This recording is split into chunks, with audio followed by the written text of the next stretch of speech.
What's going on, people? It's your guy King Will Says back here on the second channel, King Will Games. And I just realized why I am so irked by female protagonists. I can't stand when people try to write female protagonists. Let's get into it.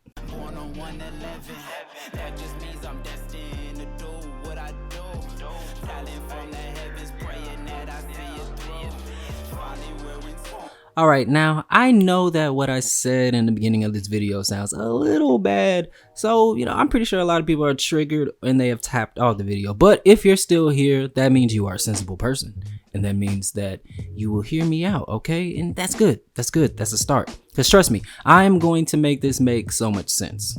Now recently I have rewatched Avatar: The Last Airbender, right? One of the greatest shows to ever be on Nickelodeon's lineup, right? It's my childhood nostalgia. It's a piece of me, okay? And I enjoyed rewatching it as an adult because you can really catch the nuances and the adult type of themes and just really feel the weight of the responsibility that Aang had to endure in this show, right? Loved it. And then I came across The Legend of Korra. To be honest with you, I didn't even know that there was something after Aang. In The Last Airbender. I didn't know there was anything after that. So I was like, all right, cool. Let me watch Legend of Korra. And to be honest with you, I couldn't even get past the first 6 episodes because I was just completely uninterested and I just couldn't get into it, right? Now, interestingly enough, I came across this video today that actually was explaining why The Legend of Korra sucks, why it's not a good show, why they pretty much dropped the ball when it came to Korra. And this guy made a lot of sense to me. Okay, he made a lot of sense. He just went literally an hour and a half. Yes, this video was an hour and a half of him pretty much tearing apart every single plot point, from the character to all of the things that happened and the reason why things just came off weird. Like, it made so much sense. It's amazing. I literally sat there for an hour and a half and actually listened to this guy, and it really dawned on me. It was like an epiphany of sorts. It really made me realize in that moment of listening to this guy completely shred this show, wow, these writers, when it comes to fantasy led protagonists, fantasy roles, something like the superhero genre and of course the Avatar, right? They really do not know how to write properly when it comes to these type of characters. It's just so many flaws. They just drop the ball. It seems like they make the same fundamental mistakes that every writer makes, and for whatever reason they just don't learn from these mistakes. And in this video I'm about to pretty much highlight the reasons why, to me, I have to make that so abundantly clear, these are my personal thoughts and reasons, and you can by all means argue it in the comment section if you want to, but this is just my personal perspective of why female led protagonist roles fail so bad, and why it just hits so wrong when it comes to fan bases, because a lot of people hate The Legend of Korra, and that's where we're just gonna start off with. The Legend of Korra, I couldn't even get through 6 episodes because I didn't like the character Korra herself, which brings me to my first talking point. Now when I bring this up, I already know that a lot of people are not going to like it, but I'm bringing up the Mary Sue argument, the OP factor. I think that is one of the #1 fundamental mistakes that a lot of writers make when it comes to making these female protagonists. For whatever reason, when these writers make these characters, they just have to be overpowered for no reason. They just have to have all the power in the universe by default. That, I do believe, is a fundamental issue when it comes to character building when you're introducing a character to an audience. It's the prodigy factor. Nobody likes the person that is effortlessly good at everything, okay? Like, you just wake up out of bed and you're just great. Nobody likes that person. There is no journey, there is no rigorous training, there's nothing shown to me with this character being introduced to me for the first time on screen, and I haven't seen them do anything to obtain this overwhelming power. And I really think that's a turnoff to a lot of people, male or female. You know, it's like you just wake up and you just OP. And I really do believe that that really does sell a character short when you're trying to get people to like this character, to get the people to be attached to this character, to make them relatable. I think writers really do mess up and sacrifice character building for the sake of to show off and to make this female character be so over the top. And it's like, ooh, look how shiny our character is, and then give us character development like an hour and a half in the movie, or like in the second or third season when they're actually going through adversity, and I'm just supposed to feel something, like we're just supposed to give a fuck now. You know, you haven't really developed this character to give me a reason to like her. And since we're talking about Avatar, right, let's talk about Korra versus Aang. And you know, a lot of people like Aang as an avatar way more than they like Korra as an avatar, right? And there's a reason for that. Because if you look at somebody like Aang, and I'm not about to go into super detail because this video would be tremendously long, but Aang, people like him more as the avatar because when Aang was introduced to us for the first time on screen, he was introduced to us as a innocent kid who had the weight of the world put on his shoulders as the responsibility to be the avatar. And we saw that. You know, we saw and was taken on the journey with him. We saw the inner conflict. We saw the emotional roller coaster. We saw him struggle with his own beliefs and with the fact that, hey, you're the avatar and you have a heavy burden on your shoulders to do what you need to do for the sake to save the world. We saw him go on his journey to master the elements because he was just an airbender. That's all he really knew how to do, was to be an airbender. We saw him have to convert. We saw him have to adjust. We saw him to adapt and change his mindset so it can fit into the ideals and the philosophies of the different elements to be able to catch the mastery of it. And Aang as a character was just super lovable and likable. You know, you could relate to him. You know, he was just a fun, peace-loving monk and had to slowly conform himself and actually do what he had to do, you know, because he's the avatar. You know, he was funny and he just wanted the best for the world. He had a humble attitude, and just his philosophy, of course, was non-conflict.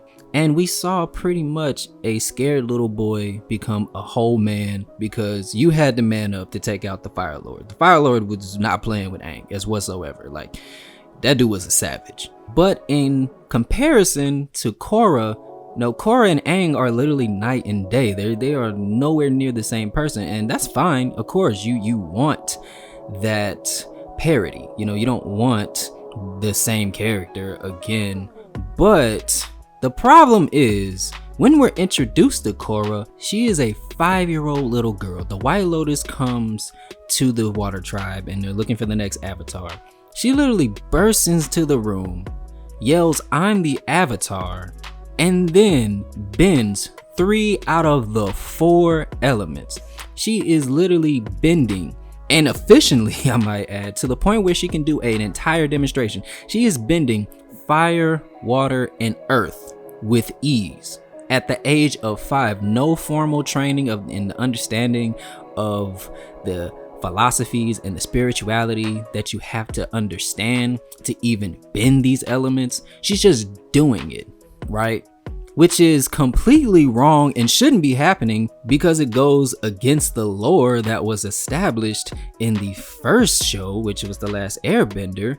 But do the writers give a fuck? No, they don't. They completely shattered their own lore and shitted on all the character development that's supposed to happen with mastering the elements, which is just asinine. But again, the writers don't give a shit because they just have to make Korra a prodigy, right? She just has to be completely, vastly better than every avatar that has came before her at the age of 5. And if you have watched The Last Airbender, especially if you watched it more than once like me, you understand that the avatar only has the ability to be able to master every element versus a normal bender who can only do one, right? That's what makes you the avatar. But you have to learn.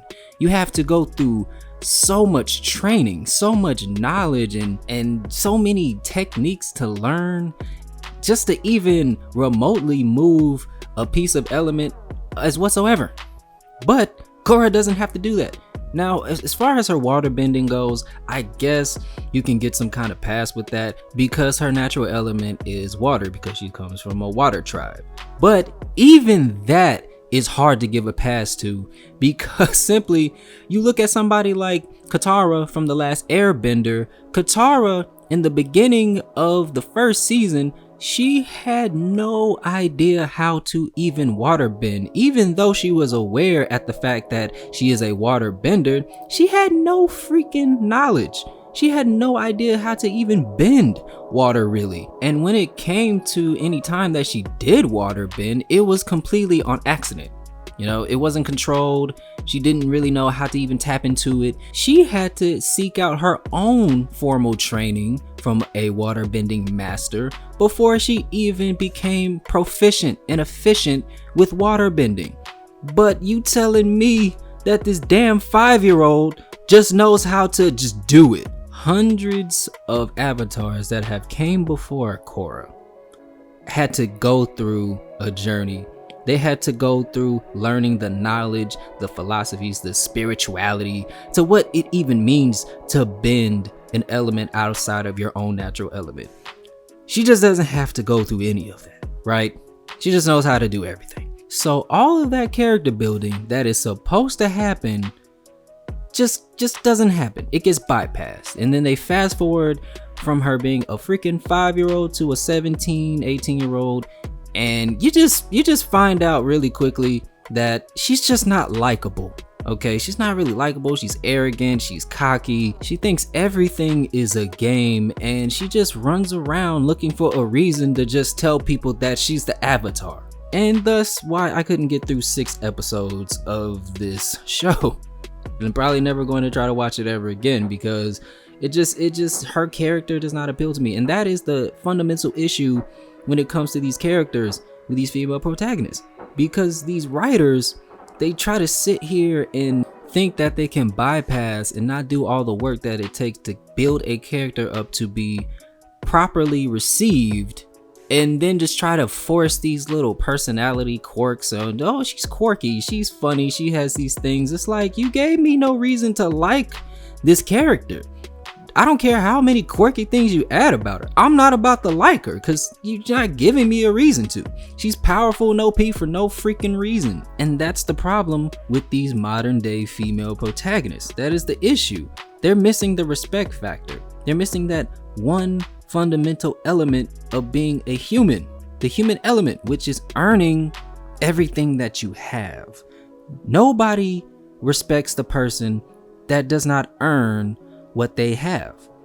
If it's just given to you, I'm not gonna respect it. And that is the major big difference of why people like Aang way better than Korra as an avatar, because he was humanized. We saw him go through all kinds of things, the highs and the lows. We did not see that with Korra. She just woke up and she was freaking all powerful and can do everything. And then they try to humanize her. That is so ass backwards. I just don't understand these writers, you know. And just for other examples, just to go down a list, you know, there's a reason why people hate the Star Wars movies. I mean, even though they're just terribly written in general, you know, it's just horrible. They butchered everything about Star Wars. Disney, you fucked up. But also, you know, something like the CW's Batwoman, that sucks. You know, she just walks in and just finds Bruce Wayne's cave and then takes his suit. She takes his suit, she takes his cave, she takes everything. She didn't work for shit. She didn't get her own thing. She just sat there and stole Batman stuff and then want to run around acting like she's better than Batman. And this is the same thing that Superman suffers from. There's a reason why Superman does not translate well when it comes to live action adaptations, you know, because Superman is fundamentally not fit for real life application because he is overpowered. Okay, he's an overpowered being that came from another planet and landed on Earth, and he's just somebody who is basically a god trying to act human. He's trying to humanize himself, but you're really a freaking god, okay? You're an unstoppable force, and that doesn't fit in, the whole real life arena versus a Captain America who is just a guy who got a superhuman serum and became Captain America, but he's very vulnerable. You can hurt Captain America. You can beat down Captain America, even though he has Superman-esque strength and speed and agility, but he's still human. He's still just a regular dude. He's just, running around like a cheat code. But just to move on to my last point, because, like I said, this video is going to be already long as hell, but I'm trying to prevent it from being 30 minutes. But to close out this in my end talking point, there's nothing organic about these characters. Everything has to be forced and cringy, and there just has to be these big, fat, obvious political agendas behind these characters, whether it has to deal with their sexuality or they have to be a raging, annoying feminist. Okay, it's just, there's no healthy balance when it comes to these writers creating these characters. And you know what? I'm not a homophobe, okay? My girlfriend has nothing but super uber gay male friends, okay? Like the ones that hey, he's gay. And I love them. They're hilarious. I mean, they're great people, okay?